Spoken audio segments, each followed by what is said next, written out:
দুর্নীতি দমন কমিশন কর্তৃক আয়োজিত ২৪ মে ২০২৫ তারিখে দুর্নীতি বিরোধী বিতর্ক প্রতিযোগিতা ও পুরস্কার বিতরণে অংশগ্রহণ করে চ্যাম্পিয়ন হওয়ার গৌরব অর্জন করেছে রাজধানীর শামসুল হক খান স্কুল অ্যান্ড কলেজের বিতর্কিকগণ। একই সাথে রচনা প্রতিযোগিতায় দ্বিতীয় স্থান এবং চিত্রাঙ্কন প্রতিযোগিতায় প্রথম স্থান অর্জন করেছে শামসুল হক খান স্কুল অ্যান্ড কলেজের ডিবেটিং ক্লাবের শিক্ষার্থীরা।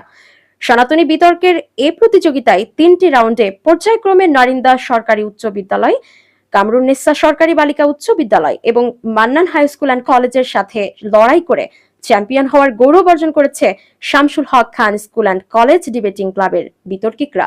পুরস্কারপ্রাপ্ত সকলের প্রতি প্রাণঢালা শুভেচ্ছা ও অভিনন্দন জানিয়েছেন প্রতিষ্ঠানের সম্মানিত প্রিন্সিপাল ও ডিবেটিং ক্লাবের সভাপতি, বিশিষ্ট শিক্ষাবিদ, লেখক ও গবেষক, যুগোপযোগী শিক্ষার রূপকার মোহাম্মদ মাহবুবুর রহমান মোল্লা স্যার।